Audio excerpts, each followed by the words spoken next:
ಯಾಕಿನ್ನು ರಾಜ್ಯ ಬಿಜೆಪಿಯಲ್ಲಿ ಬಣಬಡಿದಾಟ ಬೂದಿ ಮುಚ್ಚಿದ ಕೆಂಡದಂತಿದೆ. ಹೊಗೆ ಆಡ್ತಾನೆ ಇದೆ. ಇದರ ನಡುವೆ ಅಮಿತ್ ಶಾ ಅವರು ಎಂಟ್ರಿ ಕೊಟ್ಟಿದ್ರು. ನಿನ್ನೆ ಬೆಂಗಳೂರಿಗೆ ಬಂದಿದ್ರು. ಈ ಸಂದರ್ಭದಲ್ಲಿ ಬೇಸರವನ್ನು ಹೊರಹಾಕಿದ್ರಂತೆ. ಬಿಜೆಪಿ ಬಣಬಡಿದಾಟಕ್ಕೆ ಬೇಸರವನ್ನು ಹೊರಹಾಕಿದ್ರ ಅಮಿತ್ ಶಾ. ಖಾಸಗಿ ಕಾರ್ಯಕ್ರಮದ ನಿಮಿತ್ತ ನಿನ್ನೆ ಬೆಂಗಳೂರಿಗೆ ಆಗಮಿಸಿದರು. ದೆಹಲಿಗೆ ಹೋಗುವಂತಹ ಸಂದರ್ಭದಲ್ಲೇ ಬಿಎಸ್ವೈ ಬಿವೈವಿ ಜೊತೆ ಪ್ರತ್ಯೇಕವಾಗಿ ಚರ್ಚೆ ನಡೆಸಿದರು. ರಾಜ್ಯ ಬಿಜೆಪಿ ಬೆಳವಣಿಗೆಗಳ ಬಗ್ಗೆ ಮಾತುಕತೆಯನ್ನ ನಡೆಸಿದ್ರಾ ಗೊತ್ತಿಲ್ಲ. ಇತ್ತ ಅಮಿತ್ ಶಾಗೆ ಸಂದೇಶವನ್ನ ರವಾನಿಸಿದ್ಯಾ ರೆಬಲ್ಸ್ ಟೀಮ್? ಅಮಿತ್ ಶಾ ಅವರ ನಿನ್ನೆಯ ಭೇಟಿ ಖಾಸಗಿ ಕಾರ್ಯಕ್ರಮದ ನಿಮಿತ್ತವಾಗಿತ್ತು. ಈ ಕಾರ್ಯಕ್ರಮದಲ್ಲಿ ಬಿಎಸ್ ಯಡಿಯೂರಪ್ಪನವರು, ಬಿಜೆಪಿ ರಾಜ್ಯ ಘಟಕದ ಅಧ್ಯಕ್ಷರಾಗಿರುವಂತಹ ಬಿವೈವಿ ವಿಜಯೇಂದ್ರ ಕೂಡ ಭಾಗಿಯಾಗಿದ್ದರು. ಇದಲ್ಲದೆ ರೆಬಲ್ಸ್ ಟೀಮ್ನಲ್ಲಿ ಗುರುತಿಸಿಕೊಂಡಿರುವಂತಹ ಅರವಿಂದ್ ಲಿಂಬಾವಳಿಯವರು ಕೂಡ ಇದ್ದರು. ಕಾರ್ಯಕ್ರಮ ಮುಗಿಯಿತು. ಕಾರ್ಯಕ್ರಮ ನಡೀತಾ ಇದ್ದಂತಹ ಸಂದರ್ಭದಲ್ಲೇ ಯಡಿಯೂರಪ್ಪನವರು ಭಾಷಣವನ್ನ ಮಾಡ್ತಾ ಇದ್ರು. ಆಗ ಅರವಿಂದ್ ಲಿಂಬಾವಳಿಯವರು ಬಂದು ಅಮಿತ್ ಶಾ ಅವರ ಜೊತೆಯಲ್ಲಿ ಕೂತ್ಕೋತಾರೆ. ಒಂದು ಲೆಟರ್ ಅನ್ನ ಕೊಡ್ತಾರೆ ಅಮಿತ್ ಶಾಗೆ. ಲೆಟರ್ ಅನ್ನು ಕೊಟ್ಟ ನಂತರ ಅಮಿತ್ ಶಾ ಅವರು ಅದನ್ನು ನೋಡಿ ಅಲ್ಲಿದ್ದಂಥ ಅಧಿಕಾರಿಗಳಿಗೆ ಕೊಡ್ತಾರೆ. ಇದಾದ ಬಳಿಕ, ಈ ಲೆಟರ್ ಕೊಟ್ಟ ಬಳಿಕ ಅಮಿತ್ ಶಾ ಅವರು ಅಲ್ಲಿದ್ದವರನ್ನ ದೂರ ಕಳಿಸಿ ಬರೀ ಯಡಿಯೂರಪ್ಪನವ್ರ ಜೊತೆ, ವಿಜೇಂದ್ರ ಜೊತೆ ಮಾತುಕತೆಯನ್ನು ನಡೆಸಿದರು. ಬರೀ ಮೂವರು ಮಾತ್ರ ಪ್ರತ್ಯೇಕವಾಗಿ ಚರ್ಚೆ ನಡೆಸಿದ್ರಂತೆ ದೆಹಲಿಗೆ ಹೋಗುವಂಥ ಮೊದಲೇ. ಹೀಗಾಗಿ ಆ ಚರ್ಚೆ ಏನಾಯಿತು, ಲಿಂಬಾವಳಿ ಕೊಟ್ಟಂಥ ಲೆಟರ್ ಏನು ಅನ್ನೋದು ಸದ್ಯದ ಕುತೂಹಲ. ನೋಡಿ, ಅಮಿತ್ ಶಾ ಅವರು ಆಗಮಿಸಿದ್ದಾರೆ ಅಂತ ಹೇಳಿದ್ರೆ ರಾಜ್ಯ ಬಿಜೆಪಿ ಅಲರ್ಟ್ ಆಗುತ್ತೆ. ನೋಡಿ, ರಹಸ್ಯ ಚೀಟಿಯನ್ನು ಕೊಟ್ಟರು ಅರವಿಂದ್ ಲಿಂಬಾವಳಿಯವರು. ಹಾಗಾದ್ರೆ ವಿಜಯೇಂದ್ರ ವಿರುದ್ಧ ಕಂಪ್ಲೇಂಟ್ ಕೊಟ್ರ? ಮಗನ ಪಟ್ಟ ಉಳಿಸಲಿಕ್ಕೆ ಭಿನ್ನರ ವಿರುದ್ಧ ದೂರನ್ನ ನೀಡಿದ್ರ ಬಿಎಸ್ವೈ? 1 ವರ್ಷದ ನಂತರ ಅಮಿತ್ ಶಾ ಭೇಟಿಯಾದ ಯಡಿಯೂರಪ್ಪ. ಇದು ಇಂಟ್ರೆಸ್ಟಿಂಗ್ ಆಗಿರುವಂಥದ್ದು. ತೀವ್ರ ಕುತೂಹಲಕ್ಕೆ ಕಾರಣವಾಗಿದೆ ಅಮಿತ್ ಶಾ ಯಡಿಯೂರಪ್ಪ ಭೇಟಿ. ನೋಡಿ, ನಿನ್ನೆಯ ಕಾರ್ಯಕ್ರಮದಲ್ಲಿ 2 ಪ್ರಸಂಗಗಳು ಸಾಕಷ್ಟು ಕ್ಯೂರಿಯಾಸಿಟಿ ಮತ್ತು ಇಂಟ್ರೆಸ್ಟಿಂಗ್ ಆಗಿರುವಂಥದ್ದು. ಒಂದು ಪ್ರಸಂಗ, ಅರವಿಂದ್ ಲಿಂಬಾವಳಿಯವರು ರಹಸ್ಯ ಚೀಟಿಯನ್ನು ಕೊಟ್ಟರು. ಸೊ ಆ ಚೀಟಿಯಲ್ಲಿ ಏನಿದೆ, ಯಾವೆಲ್ಲ ವಿಚಾರಗಳನ್ನು ಪ್ರಸ್ತಾಪ ಮಾಡಿದ್ದಾರೆ, ವಿಜಯೇಂದ್ರ ವಿರುದ್ಧ ಕಂಪ್ಲೇಂಟ್ ಮಾಡಿದ್ರ ಅಥವಾ ಇವರ ಬೇರೆಯದ್ದೇನಾದರೂ ಮನವಿಗಳನ್ನು ಸಲ್ಲಿಸಿದ್ರಾ? ಇದೊಂದು ಕುತೂಹಲ. ಇದಾದ ಬಳಿಕ ಅರವಿಂದ್ ಲಿಂಬಾವಳಿಯವರು ಇದ್ರೂ ಕೂಡ ಯಡಿಯೂರಪ್ಪನವರು, ವಿಜಯೇಂದ್ರ, ಅಮಿತ್ ಶಾ ಪ್ರತ್ಯೇಕವಾಗಿ ಸಭೆ ನಡೆಸಿದ್ರಲ್ವಾ?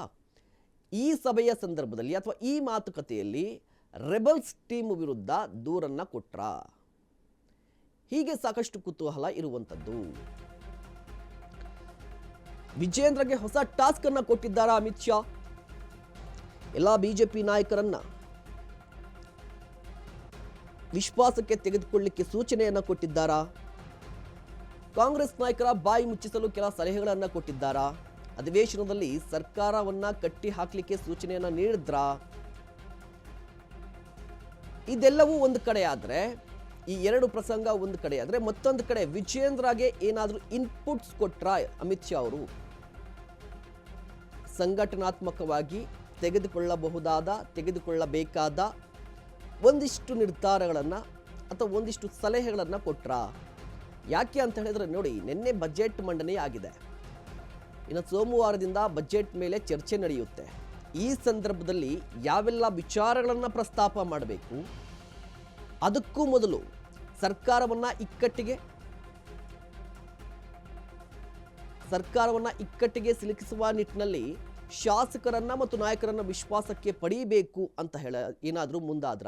ಇದರ ಬಗ್ಗೆ ಹೆಚ್ಚಿನ ಮಾಹಿತಿಯನ್ನು ಪಡೆಯೋಣ. ನಮ್ಮ ಪ್ರತಿನಿಧಿ ವಿವೇಕ್ ದೂರವಾಣಿ ಸಂಪರ್ಕದಲ್ಲಿದ್ದಾರೆ. ವಿವೇಕ್, ಮುಖ್ಯವಾಗಿ ನಿನ್ನೆಯ ಕಾರ್ಯಕ್ರಮದಲ್ಲಿ 2 ಘಟನೆಗಳು ತುಂಬಾ ಇಂಟ್ರೆಸ್ಟಿಂಗ್ ಆಗಿರುವಂಥದ್ದು. ಅರವಿಂದ್ ಲಿಂಬಾವಳಿಯವರು ಕೊಟ್ಟಂಥ ಚೀಟಿಯಲ್ಲಿ ಏನಿದೆ, ಅದಾದ ನಂತರ ಪ್ರತ್ಯೇಕವಾಗಿ ಸಭೆ ನಡೆಸಿದ ಜಾಕಿ ಅಂತ ಹೇಳಿ. ಎಸ್ ಮಹೇಶ್, ಮೊದಲನೇದಾಗಿ ನಿನ್ನೆ ಅಮಿತ್ ಶಾ ಅವರು ರಾಜ್ಯಕ್ಕೆ ಭೇಟಿ ಕೊಟ್ಟರು ಒಂದು ಖಾಸಗಿ ಕಾರ್ಯಕ್ರಮಕ್ಕಾದ್ರೂ ಕೂಡ ಇದು ಒಂದ್ ರೀತಿ ಜಾಸ್ತಿ ದೊಡ್ಡ ಮಟ್ಟದಲ್ಲಿ ಪೊಲಿಟಿಕಲ್ ಡೆವಲಪ್ಮೆಂಟ್ ನಡೆದಂತೆ ಇದೆ. ಯಾಕಂದ್ರೆ ಮೊದಲನೇದಾಗಿ ಅವ್ರು ಬಂದಂತ ಸಂದರ್ಭದಲ್ಲಿ ಅಲ್ಲಿ ಒಂದು ಆ ಫಂಕ್ಷನ್ ಏನ್ ನಡೀತಿರುತ್ತೆ, ಆ ಸಂದರ್ಭದಲ್ಲಿ ಸ್ಟೇಜ್ ಮೇಲೆ ಅರವಿಂದ್ ಲಿಂಬಾವಳಿ ಅವರು ಕೂಡ ಅವರ ಪಕ್ಕದಲ್ಲೇ ಕೂತ್ಕೊಂಡು ಅವ್ರ ಕುತೂಹಲ ಮೂಡಿಸುವಂತೆ ಒಂದು ಕೈಯಲ್ಲಿ ಅವ್ರಿಗೆ ಚೀಟಿ ಕೂಡ ಕೊಡ್ತಾರೆ. ಆ ಚೀಟಿಯಲ್ಲಿ ಸಾಕಷ್ಟು ವಿಷಯಗಳು ಬರ್ದಿರಬಹುದು. ಈಗಾಗಲೇ ರೆಬಲ್ ತಂಡದಲ್ಲೂ ಕೂಡ ಕೂರಿಸ್ಕೊಂಡಿದ್ದಾರೆ ಅರವಿಂದ್ ಲಿಂಬಾವಳಿ ಅವರು. ಈಗಾಗಲೇ ವಿಜೇಂದ್ರ ಅವರ ವಿರುದ್ಧ ಕಂಪ್ಲೀಟ್ಲಿ ಅವ್ರ ವಿರೋಧ ವ್ಯಕ್ತಪಡಿಸಿದ್ದಾರೆ ಅವರ ರಾಜ್ಯ ಅಧ್ಯಕ್ಷ ಸ್ಥಾನಕ್ಕೆ.